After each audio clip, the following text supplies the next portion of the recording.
What's going on, guys? It's Yugi Bros, and today I've got another duel video for you guys today. Today we are testing out what I've been calling KOALAROO versus DINOGEDDON. Now, obviously the names are a bit more ridiculous than probably the decks. We are utilizing two new skills, Chillin, Outback, and Chemistry in Motion. Chillin, Outback says you start at the beginning of the duel by flipping this over. Once per turn, you can change one face-up kangaroo or koala monster's battle position. Koala and kangaroo monsters can attack while in face-up defense position, and if they do, apply their defense for damage calculation instead. Chemistry in Motion, on the other hand, says once per turn you can place one counter on this card, then apply the appropriate effect depending on the numbers of counters. The first is discard a dinosaur, then add a dinosaur monster with a different attribute from your deck to your hand. That's any dinosaur, guys. That's kind of ridiculous. You can search Dogeron with this. 2 is normal summon a water or a wind dino from your hand. That would be obviously in addition to your normal summon. 3. The names of all water dinosaur monsters you currently control become Hydrogeddon until the end of the turn, then add a bonding H2O from deck or graveyard to hand. 4. Remove all counters from this card, then change the attribute and types of all face-up monsters your opponent currently controls to Fire Pyro until the end of the turn. Now, we are only utilizing the first two effects with this skill because I think the first two effects generically are the best two. The other two obviously have to do with Water Dragon. But you can kind of just use this, look at it as like a once per duel do this, and then once per duel do that. So let's get into the duel. This deck focuses obviously on koalas and kangaroos. You can normal summon them, then use this to switch them to defense and attack with them in defense, or you could just do the old-fashioned set. We're going to start the duel off with a Desk Koala, setting both a Spike Shield with Chain, a Nightmare Will, and activating Spiritual Force. Spiritual Force is a continuous spell that says the first time each Beast, Warrior, or Plant, weird, not Winged Beast, Plant monster would be destroyed by battle, it is not destroyed. Spike Shield with Chain is a new interesting card that says target a face-up monster on the field, equip this to that target, it gains 500 attack. If the equipped monster battles while in defense, it gains defense equal to its attack, and keep in mind, it's going to gain 500 attack, so you'll gain whatever its attack plus 500 is to the monster's defense during damage calculation only, nonetheless. But this equips to it. It equips to the target. So this is going to stay on it, which is kind of ridiculous if you ask me. Alright, so they're going to draw into Duelingbook, Book of Moon, Wall of Illusion, Tail Swipe, and Sphere Kree, but we haven't seen Tail Swipe in a hot second. I don't think we've seen it actually ever. We're going to use the skill here, pitching the Duelingbook, adding a dinosaur with a different attribute being Hyper Hammerhead. Hyper Hammerhead's cool little effect to bounce things that it battles at the end of the battle is really, really significant. We're going to set the book, the wall, and they're not going to set the tail swipe. They're going to have Hyper Swing in. They're going to take 300 from the damage here, 800 from Desk Koala's effect, because Desk Koala says inflict 400 damage to your opponent for each card in their hand. That can get really ridiculous, depending on the time of which the effect is activating. They're going to trigger the Hyper Hammerhead, bounce the Koala to our hand, and pass on that. We're going to draw into Koala. We're going to draw on a wall, reset the Koala, and pass. They're going to go into a Black Brachios. This card's pretty cool. When it's normal summon, you target a monster on the field, change that target to face-up defense. Unfortunately, in this matchup, that kind of just helps us out. They're going to then set the tail swipe. Then they're going to go to battle phase, have Hyper Swing in once again. We're going to actually Nightmare Will that this time, and then they're going to be forced to pass. We're going to draw into Desk Kangaroo. Now, Nightmare Will do the 500 in the standby. However, they're going to actually Book of Moon, so we'll let them do that before our wheel does our damage. We're going to summon Desk Kangaroo, and with the skill, we're then going to switch it to defense mode. Desk Kangaroo is a really dumb effect in this game where if the attack of a monster that attacks this monster is lower than the defense of this card, it destroys the attacking monster, which is really strong, especially with something like Spike Shield with Chain. They're going to go into the battle phase. Then we realize Duelingbook doesn't let us attack while in defense, so we're going to state over here that Kangaroo is going to attack the Brachios. They're going to let that go. In damage step, we're going to use Spike Shield with Chain. So this will gain 500 attack, then it will gain defense equal to its attack, which is now 2,000. So it's going to be 3,700, guys. 3,700! This trap is ridiculous. And because even though it's during damage calculation only, it equips to the target. So it stays there. It's like Kunai with Chain in that logic. And just like, oh my goodness, now they have to deal with a 3,700 Kangaroo. They're going to draw into Durotaron. They're going to tribute the Hyper Hammerhead for Duro's effect. Then they're going to activate Tail Swipe. Tail Swipe is interesting. Target a level 5 or higher dinosaur monster you control. If that dinosaur monster is still face up on the field, choose up to 2 monsters your opponent controls that have a level lower than it, or are face down, and return both of the chosen monsters to the hand. So they're going to return both our monsters to the hand. It's actually a pretty neat card. So that gets rid of the Spike Shield. They're going to swing in for 2,000, and we have to take it. We don't have anything to stop that.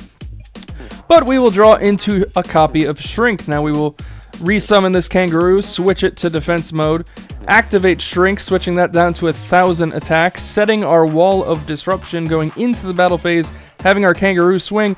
They sphere only to then realize they actually can't sphere. Sphere doesn't negate the attack, it switches the monster to defense, but we're already in defense. So unfortunately for them, this attack is going to go through, and that's all she wrote. What's also crazy is they can't really activate Wall here, because when the opponent's monster declares an attack, the attack position monsters lose 800 attack, but our monsters are in defense, so we also play around one of the most played traps in Speed Duels in Wall of Disruption as well.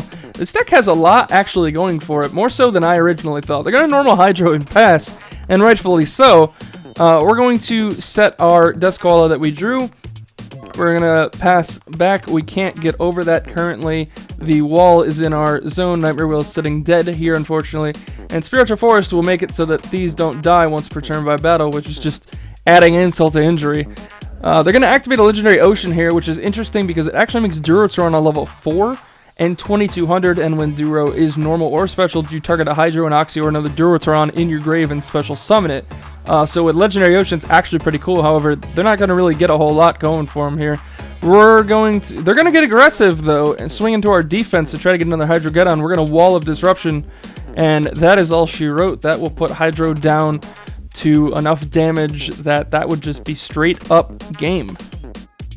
So, going into Game 2, they sided in the Straight Flush. That's actually really, really good against this deck. This deck almost always sets all of its cards. The only reason I wouldn't set Shrink in this situation is because we can use Shrink on our turn, so no reason to get hasty with that as of yet. It also allows us to play around Straight Flush, but we weren't really thinking about that at that current time. We just don't want to burn. We don't want to, waste the extra zone here. If they don't attack right away, Wall's dead sitting there. And we'll wait until Zoma moves out of the small and trap zone to start other cards. But they're going to start with a Hydro here, a Dust Tornado, and a Straight Flush. They're going to swing into our monster. We're going to Wall of Disruption. So their monster goes down to 1,000. Then they take 600 off our Sea Koala, which is not a water, believe it or not. Otherwise, this would give it a boost. End phase, we're going to flip the Zoma. And then go into our draw phase and draw into our Desk Kangaroo. We're going to normal the Kangaroo. We're going to use the skill to switch it to defense mode. We're going to set our Shrink. We're going to switch Zoma to attack mode. Then we will activate Sea Koala's effect. Now this card is really cool. You can target one monster your opponent controls, change its attack to 0 until the end of the turn. You must control a beast type monster other than this card to activate and resolve this effect, but we do in the form of Desk Kangaroo. We're going to target the Hydrogeddon. They're going to let that go. We're going to have Zoma swing in. They're going to Dust Tornado the Zoma, so that will get rid of our Zoma once and for all. We're going to then have Sea Koala attack it. We're going to have to explain it over here. That's actually going through, and then we're going to have Kangaroo attack directly, and that also goes through. So they are already down to 300 life points. They draw into a Book of Moon. They're going to normal the Durotaron. Like we said, it's a level 4 with Legendary Ocean. It's 2200. They're going to bring back Hydrogeddon off its effect, which is actually really good against most decks. Bringing out a 22 for free, then an 18 for free, that if it kills something can bring out another 18 from the deck. 16, but it would be 18 with Legendary Ocean. It's a really interesting combo. They're going to have Duro swing into our Kangaroo. Unfortunately, in the damage step, we flip Shrink, and that's all she wrote. Regardless of them having the Book of Moon, they would have only been able to stop one of their own attacks, I should say. They can't damage step Book of Moon, so that's unfortunately game.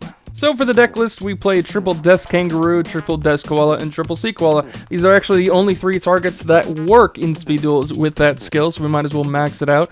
1 Spiritual Forest. I don't play more than one of this because as much as it is a very protective card, the rest of our deck is very protective, so it's not like we super really need it.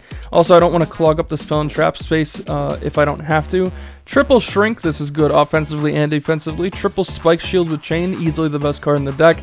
Double Nightmare Wheel, we're playing under the YCS list, of course. Double Wall of Illusion, Wall of Disruption.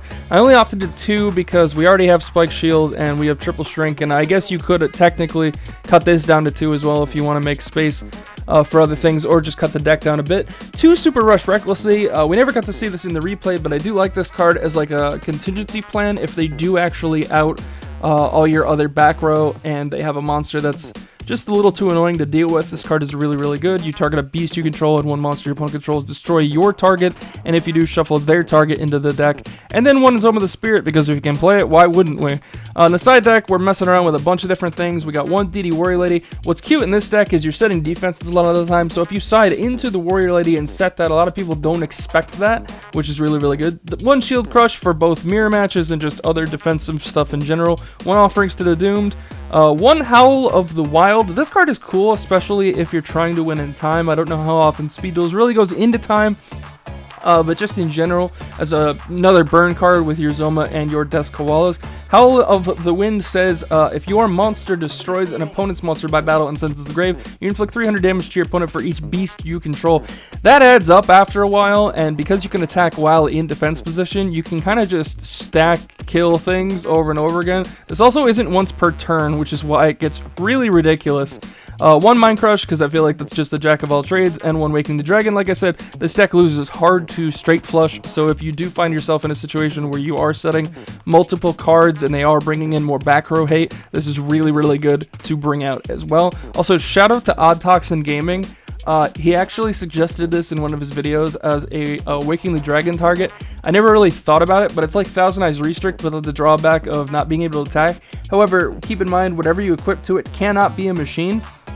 And if it attacks, while it's equipped with a monster, it can attack all monsters your opponent controls, but when it attacks, its original attack is halved, so it's only going to be 1800. It does, however, do piercing, so obviously it depends on the situation. I still like Restrict as an option, so we're playing this as well. I think I cut the Ryu Senshi, just because, depending on the situation, I don't know, I think having both of these options is really nice.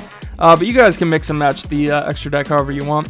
But guys, let me know in the comments down below what you thought about this deck. If you want a deck list for the DINOGEDDON deck, let me know, and we can definitely put up another duel video with that and a deck profile for that as well. Comment, like, and subscribe as always. Click the notification bell to get all of our latest updates, and I'll see you guys in the next video.